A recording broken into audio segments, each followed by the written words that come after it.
Entonces, esto es lo que está pasando con nuestros intelectuales en el campo de la economía, y esto nos ha transformado en un peligro total para nuestros economistas. Y esto es un tema gravísimo, porque yo tuve con por ejemplo, el gobernador de Salta, Urtubey, y le decía estas cosas, y el tipo decía, discúlpeme, puede ser que tenga razón, pero ese es un problema de los economistas. Y los economistas, el conocimiento es como un vaso. Cuando uno tiene lleno un vaso de un contenido, es muy difícil meterle otro. ¿Cómo hacemos para vaciar el vaso de los neoclásicos que durante generaciones han creído y han justificado todas estas desviaciones y todos estos, de alguna u otra manera, se las han ingeniado? Porque, ojo, son tan habilidosos como los astrónomos ptolomeicos. Pero lo cierto que debemos decir acá, que la economía neoclásica es a la ciencia económica lo mismo que la astrología es a la astronomía. Una charlatanería espantosa, pero ¿qué pasa? De consecuencias dramáticas para la gente. Porque esto se solucionó en el pasado con guerras civiles, guerras entre pueblos. Ahí lo tenemos a Chávez tratando de intentar una guerra. A ver dónde puedo sacar, haciendo lo mismo que hizo Valkyrie acá. Cuando las papas queman, armemos una guerra y entonces el que esté contra mí va a estar en contra del país, y así solucionamos las cosas.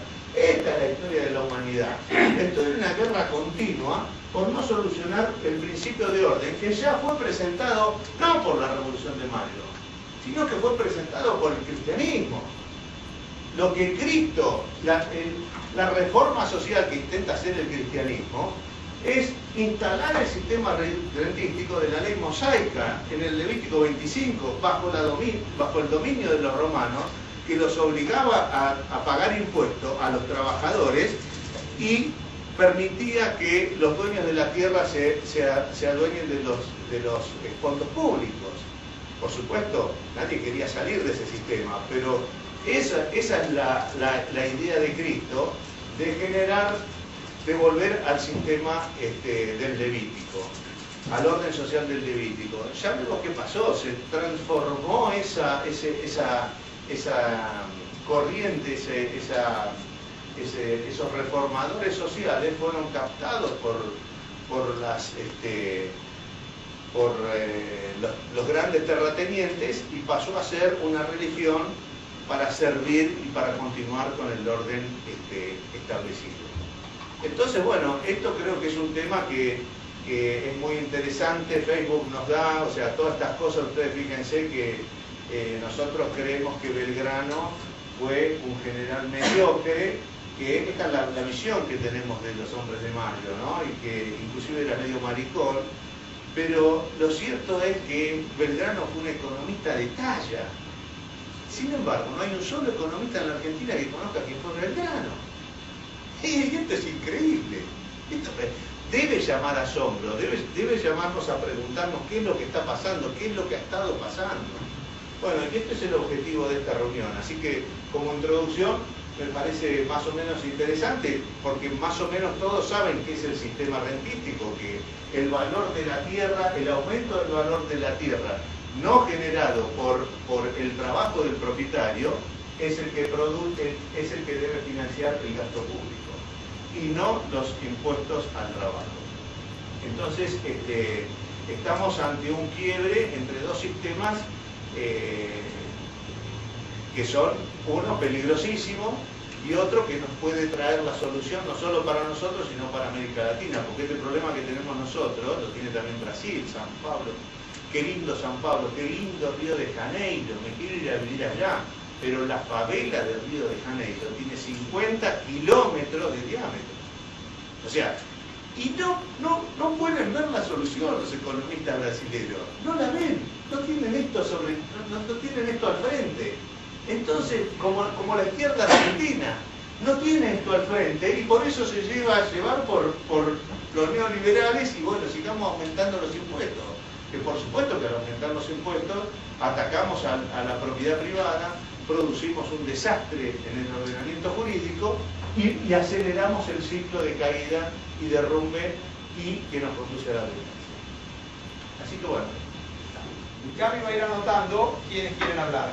Si después de nuestras refutaciones quedaron con odio y se les achinan los ojos, hacen así y les damos un minuto extra para que puedan agregar. Es muy, pero muy probable que se queden con muchas ganas de insultar, gritar, pegar o tirar algo como... Yo sí, yo he insultado a muchos, entre ellos al doctor Sandler acá, en un gesto desafortunado y mediocre de mi parte, que realmente de lo cual me arrepiento, disculpas públicas, monsieur, y no corresponde. Estamos en un ámbito donde lo que se espera de nosotros es que discutamos y pensamos que es de buena fe. Específicamente creo que estamos con gente, cuando digo estamos es el grupo más liberal clásico, si ustedes quieren, estamos con gente que está proponiendo la abolición de todos los impuestos. Están hablando del single tax. Están diciendo, muchachos, queremos financiar el gobierno con un impuesto a la tierra que nosotros pensamos que es un impuesto ético, supuestamente basado en cosas no ganadas. Bueno, ¿qué he hecho yo? Sospechaba y olfateaba que había cosas más, no las había relacionado a fondo, y me preocupaba el hecho de que cuando uno se desvía, uno realmente toma un camino equivocado, si ese fuera el caso. El problema es que si acá están los estatistas y los que les gusta vivir a expensas los demás, y acá estamos los liberales yendo para acá, hay un punto acá donde hay un detour, hay una señal que dice ¿para dónde nos vamos? Y de golpe Henry George hace así. Y los clásicos, que después siguen con los austríacos, hacen así. Entonces hay un tema, ¿para dónde está yendo Henry George? Entonces a esta altura, un economista clásico que defiende el libre comercio como nadie, porque los argumentos georgistas a favor del libre comercio son extraordinarios, y que al mismo tiempo estamos diciendo, Carancho está proponiendo la abolición de todos los impuestos y proponiendo una alícuota sobre la renta, sobre la tierra libre de mejoras para financiar el Estado, y aparentemente define el Estado como lo definían los clásicos, una corte de justicia, un ejército para defendernos de agresiones del exterior, expresamente está defendiendo los derechos del individuo, está diciendo, señores, queremos georgistas de última generación, en algunos casos amplían las funciones del gobierno, a funciones de welfare, un poquito de educación pública, agregan algo de redistribución, pero son georgistas modernos. Una es la tesis georgista original, estaba diciendo, George decía, defiendo los derechos individuales, pero de alguna manera hay que financiar el gobierno y este es un impuesto ético. Entonces, genera cierta simpatía, por lo menos inicialmente. Mi temor es que la argumentación sobre la que basa esto empieza a ampliarse porque a mi juicio tiene errores teóricos. Y los problemas de los errorcitos teóricos tienen cierta complejidad, es un ovillo que hay que desenredar. Entonces, si yo tuviera razón, y esos errores existen, no los descubro yo, los descubre Rothbard, los descubre Israel Kirchner, los descubre George Reisman, los descubre von Bauer, Menger. Entonces, el problema es a dónde nos lleva ese razonamiento en última instancia. Entonces, realmente no estaríamos en presencia de una solución al problema de la financiación del Estado, sino que estaríamos en una solución parcial que nos conduce a otra vez un intervencionismo creciente, a mayor burocracia y otra vez a volver a ampliar las funciones del Estado, que es lo que originariamente estamos tratando de combatir, la expansión del rey sobre el ciudadano. Ese era un poquito nuestro drama y lo que estábamos tratando de analizar y lo que tratamos de ver. ¿Qué hice? Me tomé la molestia de leer varios libros, tratar de analizar el argumento a fondo. Lo memoricé, no. Y vengo de un año terrible, de mucho laburo, así que si en algún caso le tengo que leer algo y pierde dinamismo e inteligencia, de cualquier manera no encuentro forma de hacerlo. Vamos a esta primera parte, donde georgistas y clásicos estamos de acuerdo. Filosóficamente, ¿qué decimos? Señores, más allá de las interpretaciones aristotélicas, y que me critique Gabriela Falcón porque ya entró un poquito de filosofía, la realidad existe, algunos la derivan del tema. Voy a pasar rapidísimo por estos razonamientos. Descartes diciendo, pienso, luego existo. Muchos objetivistas pensamos que es un error. Justamente, ¿quién piensa? Tengo que existir para poder hacer todo eso, y a partir de aquí deduzco. Y digo, señores, la existencia existe más allá de cualquier observador, está allí, es un dato de la realidad. Segundo, ¿cómo me entero de la existencia de la existencia del universo? A través de mis sentidos. Me tiran información, proceso. ¿Cómo proceso? Los bichos no tienen disco rígido, ¿no? Sí. ¿Qué hacemos? tenemos un mecanismo que identifica e integra el material que nos proveen los sentidos. El mecanismo es fantástico, se llama razón. ¿Cómo lo hace? Es espectacular, forma conceptos. ¿Qué son los conceptos? No me voy a detener en los conceptos, pero ¿qué es un concepto? Es la clasificación de existentes de acuerdo a su relación con otros existentes. Simplemente vamos separando y clasificando. Agarramos, le ponemos un nombre y lo metemos en un bit de información en nuestro cerebro. Es mágico.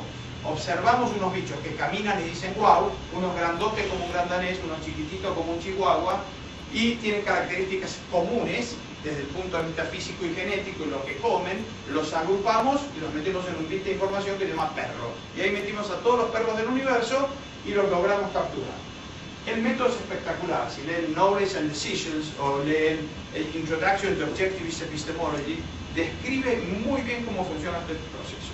Lo importante es que lo que tienen acá es que el hombre captura la realidad a través de su mundo conceptual y vive a través de eso, desconectó los sentidos, los tiene anulados, los tiene un costadito y conectó todo al disco rígido, de manera que todo tiene que pasar por la razón. La razón es nuestra herramienta de supervivencia, nos permite vivir y defiende nuestra vida. ¿Y qué hace la razón? Obviamente, como la disyuntiva esencial que defiende todo ser humano en su vida, la disyuntiva es vida o muerte, como todo ser vivo, entonces la razón nos da pautas de comportamiento, nos dice, vivir, seguí estas normas. Esto es tu código ético. ¿Querés morir? Estás cocinado, viejo, metés los dedos en el enchufe, aplicar la ley de gravedad, tirarte por la ventana, o comete un destornillador, y vas a tener una peritonitis y sos boleta. Eso es lo que nos va dando nuestro código moral. Entonces, nuestro código ético nos dice, ¿querés vivir? ¿Querés florecer? ¿Querés vivir una vida plena, romántica, aventurera y que valga la pena? Entonces tenés que descubrir aquellas cosas que son buenas para tu vida y las tenés que separar de las que no son. Así justamente surge mi código ético. Me dice, esto es malo, esto es correcto, esto es incorrecto, esto es justo y esto es injusto. Estamos con los georgistas, vamos todos juntos galopando por allí. O más o menos, seguramente habrá alguna discrepancia filosófica, pero más o menos vamos juntos. Vivir y florecer. Ahora, el cerebro lo uso porque me indica cómo actuar. Me dice, anda para allá no que en precipicio, ojo viejo. Entonces voy para allá. Y de ahí deduzco que tengo que dejar a mi cerebro libre para actuar, para que me vaya indicando qué debo hacer. Lo digo de nuevo, es mi cerebro el que me indica cómo actuar para sobrevivir, para florecer, para vivir una vida digna y plena. Entonces es en ese momento que deduzco el sistema político adecuado para los seres humanos y no para las cucarachas. ¿Por qué? Si yo tengo que ser libre para pensar y actuar en consecuencia, para mantener mi vida y vivirla, entonces tengo que permitirle a los demás exactamente lo mismo. La ley de la justicia. Yo camino hasta allá, ¿viste? Pero realmente no puedo impedir que vos actúes y hagas lo que se te da la gana. Mi límite de acción, mi diagrama de Venn, termina donde empiezo en los derechos de los demás. No puedo invadirlo, no puedo atacarlo. Seguimos de acuerdo hasta allí. ¿Vamos bien? ¿O no? Después me van a saltar al cuello, no importa. Es evidente que también, si soy libre para actuar, también tengo que ser libre para disponer de los frutos de mi trabajo. Entonces, los frutos de mi trabajo son míos, nadie me los puede quitar. Si me lo quitan, estamos en presencia de un ladrón. Entonces, soy dueño de mi esfuerzo y, en principio, nadie puede invadir mi propiedad, más allá de la definición que le demos a esto. Debemos estar libres de agresiones, es el tema. Nadie tiene derecho a iniciar el uso de la fuerza contra otro. Hasta acá vamos bien. Entonces, ¿y ahí qué se deduce? Se deducen las libertades civiles, los derechos individuales. Estamos diciendo, ¿sos libre para hablar? Sí. Porque no atacas a nadie, estás dentro de tu castillo, sí. ¿Sos libre para publicar? Sí, perfectamente. ¿Sos libre para contratar? Sí. Es un sistema de seducción. Vos me haces sentir bien, yo te hago sentir bien, en oposición a la violación. Vos no me haces sentir bien, yo te hago sentir mal.